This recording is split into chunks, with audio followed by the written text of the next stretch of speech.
This is Andrew Bridgewater with part 3 of my presentation for World Mental Health Day, titled Enhancing Your Resilience and Mental Wellbeing at Work. So in the first two parts of this presentation, I talked about the background, the rationale for this piece. I shared my personal story of burnout in 2006 and my recovery from burnout and acute stress, anxiety and depression. And in the second video, I talked about some simple lifestyle changes that I've made that I now help other people make, which have seen a massive difference, not only for me, but for everybody who's worked with them and used them in terms of dealing with stress, being more resilient, feeling healthier, more energetic, more alive, and generally feeling younger and getting more out of life. And in the third and final part of this presentation, I want to talk about the different understanding of personal psychology that I've come across, which has made such a difference in my own life and I know in many, many other people's lives.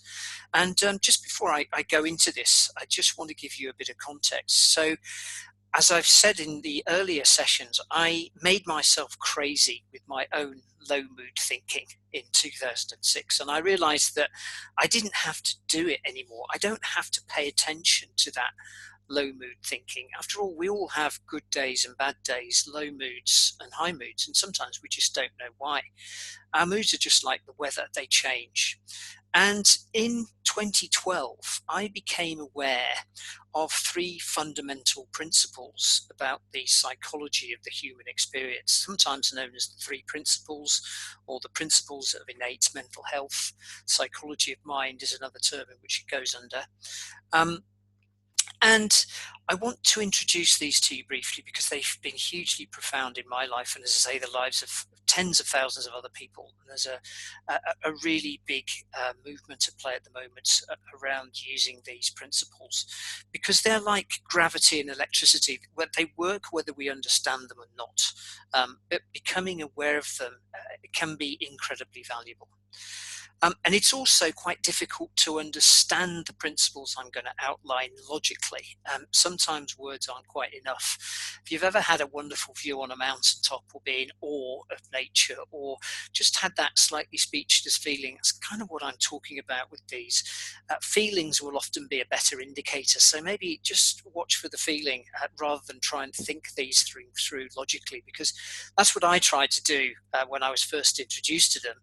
And as somebody who'd studied and practiced psychology for about 20 years at that point, I was quite resistant. And I thought, well, I haven't come across this stuff before. It can't be any good. It can't be important because it's not in the mainstream.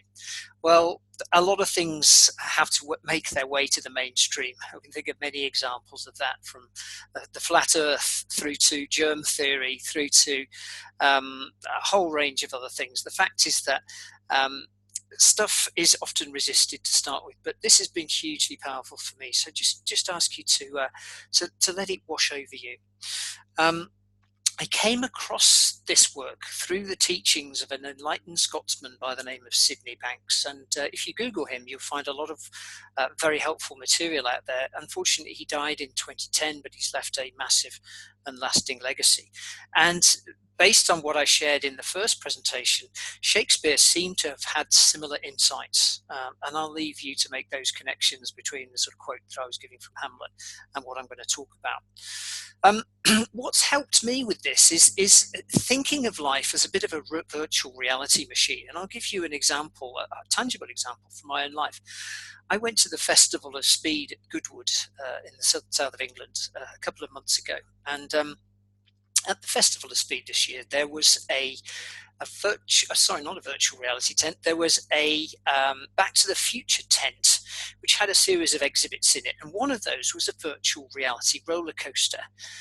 And as I stood in the queue for this thing, I watched 12 people strapped into a seat, which was moving very slightly, with virtual reality headsets, earpieces, and having an experience that looked, to all intents and purposes, totally real. They were literally scared out of their wits at certain times in that ride.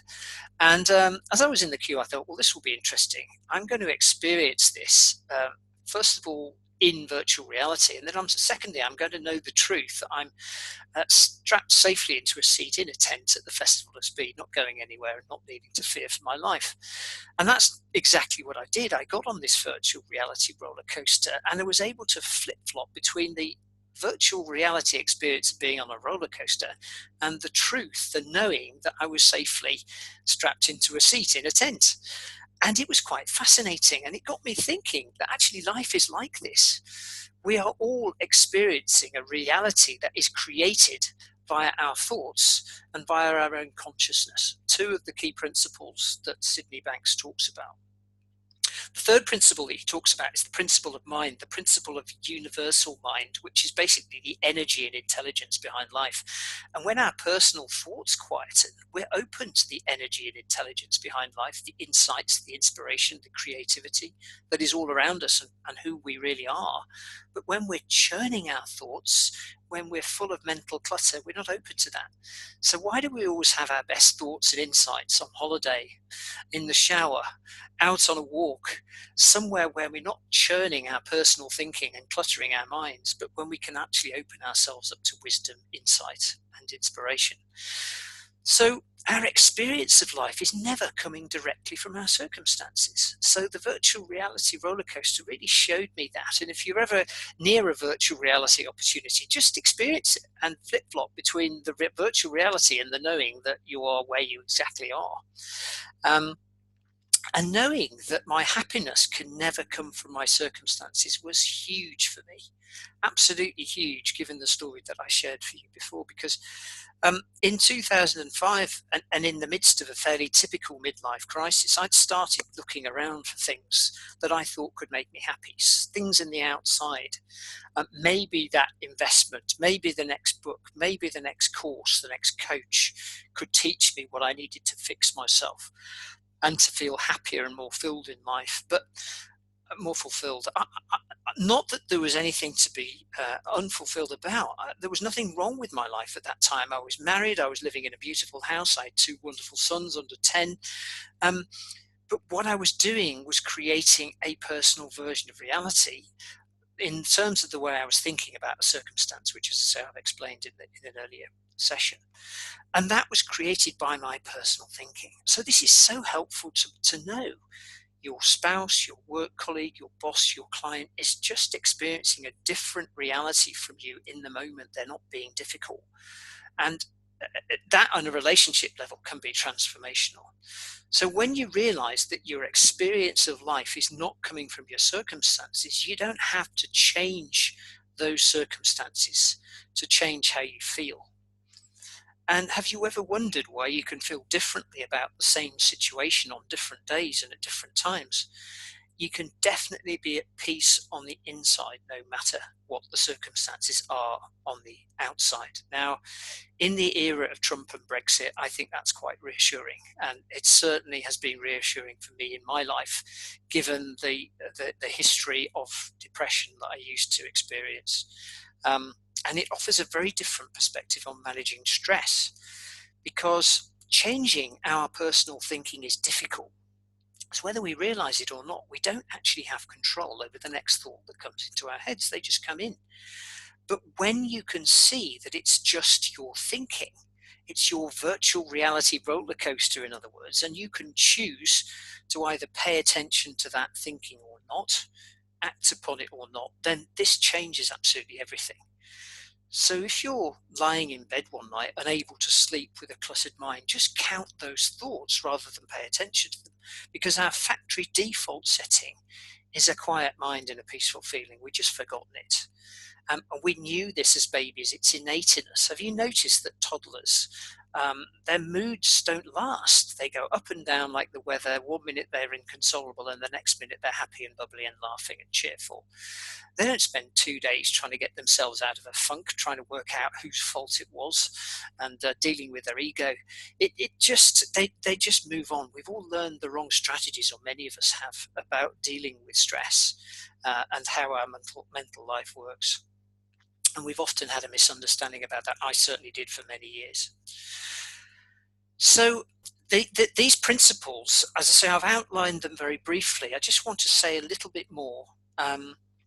The second principle, as I say, the principle of mind, as it's described there with a big M, is the intelligent energy behind life. And we see this everywhere. We can see in the way that trees grow new leaves in the spring. We can see in the way that cuts on our bodies heal, the way that the seasons change, the way that the planets don't crash into each other. There's an intelligent energy behind life, whether we realize that or not. And in religious terms, it's called lots of different things, including God, Buddha, and so on. But another effect of this intelligent energy, and I've alluded to this earlier, is that human beings are wired for insight and wisdom. We are naturally wise and naturally insightful. Insight meaning sight from within. We have access to wisdom, insight, and peace all the time. So we've all got innate mental health. And this realization was hugely profound and a source of relief for me, because as I say, I'd struggled with my own negative thinking and mental health.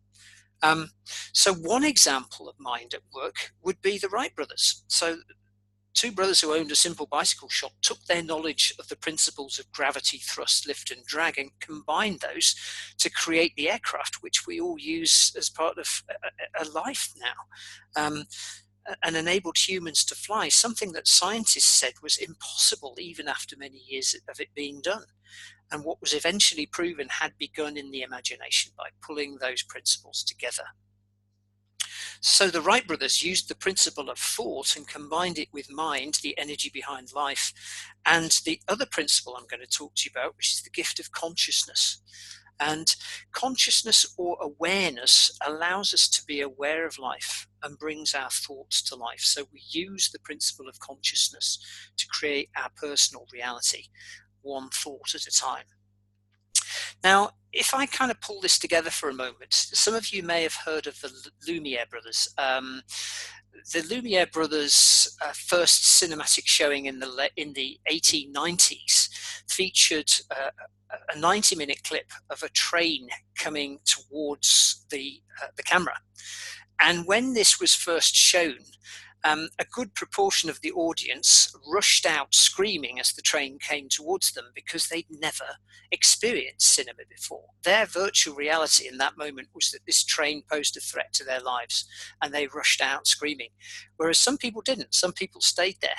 And in many ways, this kind of encapsulates, rather like the virtual reality roller coaster I was talking about, what we're going on, what we're discussing here.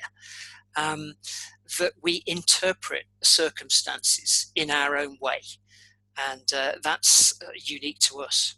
So given that we think round about 75,000 to 100,000 thoughts a day, whatever thoughts we think, we experience as our feelings. And this is hugely important, because the feelings are there to give us a feedback mechanism. They give us feedback on how we're doing with our thinking. So we can always tell how our thinking is by paying attention to our feelings. They're the feedback mechanism.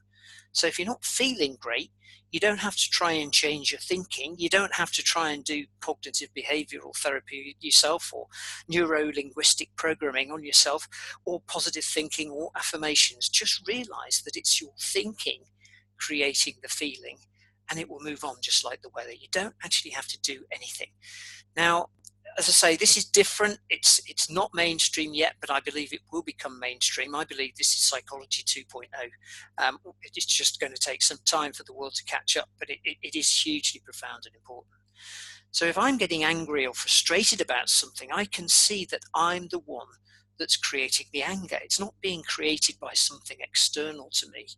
And I found this very freeing, and it helped to release me from being a prisoner of my own thinking. And we've all got access to these three universal divine gifts of mind, consciousness, and thought at all times. So the next time you're having an argument with your other half, listen as deeply as you can to see if you can see what they're seeing. Because when we truly listen with nothing on our personal minds, we create the potential for an almost spiritual connection and deep understanding with the other person. Many of us know this as a coaching skill, but actually, do we realize it's a profound relationship skill? It's an invaluable life skill. So in summary, We're all consistently living in the feeling of our thinking, not the circumstances or situations which seem to be causing us to feel a particular way. The intermediary is our personal thinking. And the more we see how our experience of life works, the less we have to do for things to work out well. Nothing can ever harm us psychologically, and we always have access to innate mental health. So all I've really been able to do there is skim the surface and give you a sense of these three principles. If I've piqued your curiosity, please do have a look more into this. Google Sydney Banks, read some of the books. There's a very good one called The Inside Out Revolution by Michael Neal, and a number of other really good books. I've got some further information that you can access at my website, andrewbridgewater.com. You can get my free 8-week audio series, which goes into a lot more detail on the lifestyle changes I've been talking about here. And if you go to andrewbridgewater.com/book, you can also get Fit for Business, the book of mine, in ebook, paperback, and audio book versions. And just before I finish, I just wanted to pick up a few questions and answers. And these were questions that came through from the live session with the bank on World Mental Health Day, and the answers that I gave at the time. So how can we spot and help someone who is suffering with stress? Well, everyone has what I like to call their own unique crack of least resistance. So if you think of water flowing through a rock and there's a crack in those rocks, the water will eventually find its way out. In the same way for ourselves, each of us has a different way of manifesting stress. And what we need to do is to become aware of our own initial manifestation. For some of us, it can be a sort of neck aches, skin problems, insomnia, irritability, not feeling like eating much or overeating, comfort eating. Basically becoming aware of your early warning signs for stress and other people's early warning signs can be incredibly helpful. So that's one thing. The second thing is to listen with nothing on your mind if somebody wants to talk to you about stress. Don't judge, just listen. And when you listen with nothing on your mind, you set up a deep connection and you allow them access to their own insight, wisdom, and inspiration, as I say, rather than a cluttered mind, as I've alluded to earlier. There's still a stigma around mental health issues. It's gradually eroding with the work that Mind and people like Stephen Fry, the Duke and Duchess of Cambridge, are doing, and Prince Harry. There's some wonderful work going on here, but there's still a stigma to overcome.